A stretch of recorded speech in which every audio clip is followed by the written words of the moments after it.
later. Proceed na po ako sa ating wage orientation on wage order number NCR 27. Yung kung nagpa-follow kayo ng news, ang daming naging July 19, mga ganun. Kailan ba ang implementation? Paano po ba ang tamang implementation nito?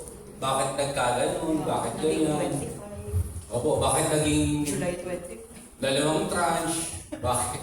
So anyway, papaliwanag ko po itong part na to. So I'll proceed na po on wage orientation, wage order number NCR 27.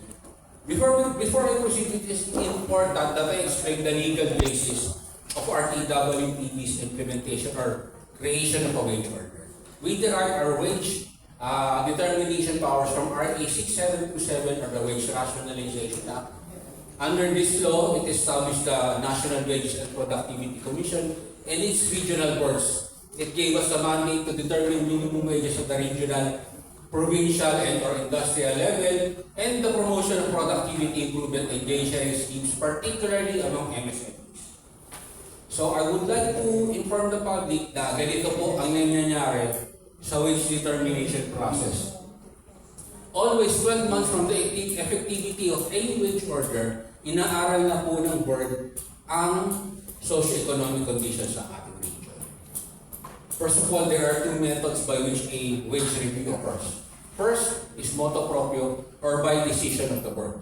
Kung during the monitoring cycle po, nakita na ay kailangan taasan ng sweldo, kailangan nating aralin, may demand ng workers, mataas ang prices, mataas ang inflation, mataas ang consumer price index, or any other socio-economic indicator, mag-i-initiate si board chair, si Dollar Regional Director, Atty. Sara Buena Espinosa, na tara aralin na ang wages. Let us convene, let us start the process.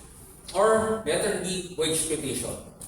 For wage order number NCR 27, if you notice, ang haba po ng listahan ng petitioners. On page 1 of the wage order, you have 14 petitioners. Not counted among that is the 8 position papers from the labor sector and 4 from the employer sector. That much or that amount of labor groups asked for a wage increase. And for information of public, ang hinihingi po nila ay 1,200 or a daily minimum living wage. Sorry, hindi na po pala minimum. Daily living wage na po ang hinihingi nila. Okay?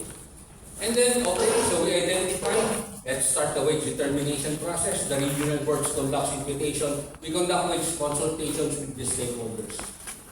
This year, we had on May 22, we conducted a labor sector consultation. It was well attended. Over 100 labor leaders attended this, including some popular people.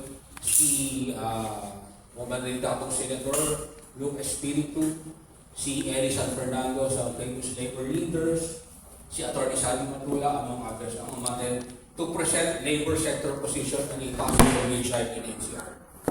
Followed by